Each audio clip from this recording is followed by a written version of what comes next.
Hey everybody, Ben Kampmeier here. I have the amazing privilege of serving as the lead pastor at Corinth Reformed Church in Byron Center, Michigan. And I'm really excited to be with you for Whiteboard Wednesday, specifically to continue this short little three-part series on leading into uncharted territory. And I want to tell you especially why. It's because, as you already know, you are invited to come and participate during a special day at our church, Corinth Reformed Church, hosted by Luminex, where Tod Bolsinger, the author of Canoeing the Mountains, is going to be teaching us all kinds of good things about leading into uncharted territory, going off the map together.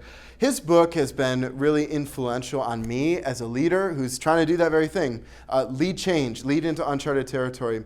And today I want to talk about something that is a little bit more personal when it comes to the idea of being the kind of leader that brings about change, leads into uncharted territory. And it's the reality of knowing that leading into uncharted territory won't allow the leader to get out unchanged. And so this is something that Tod Bolsinger talks about in his book called transformational leadership. He defines it this way. He says, transformational leadership happens at the intersection of the three functions of a leader who leads into uncharted territory. Those functions, probably ones you're familiar with, he calls them technical competency. Obviously, are you good at your job? Are you capable as a leader or a pastor?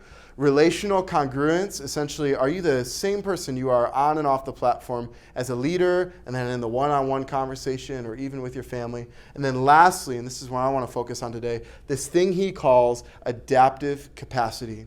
See, leaders who engage transformational leadership styles, their job is to bring an organization, a group of people, or a church along into a new normal, a new day, an off-the-map, uncharted season, and to help those people adapt to that.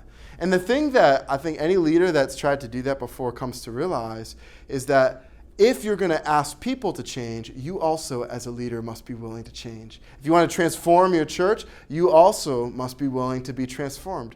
It's an incredibly personal part of this kind of leadership. And it's biblical too. It's something that the Apostle Paul talks about in that familiar verse in 2 Corinthians 5, verse 17, that if anyone is in Christ, that person's a new creation. The old is gone, the new has come. And so as uncomfortable as it is, there is something comforting that happens in the midst of that kind of leadership. And so I want to leave you with this. If you're trying to grow in your adaptive capacity as a transforming leader, trying to be a transformational type leader, a couple things that you can consider. Number one, this kind of thing is going to happen to you. If you want to take your congregation, your group of people off the map, you can be sure that you're going to be forced to change and grow and develop. You'll rely on the Lord as you experience relational difficulty with people that you love, maybe in your church or your organization, but they want to uphold a status quo. So just know this is a part of the system of transformational leadership. And then secondly, and lastly, maybe most importantly, it's a gift.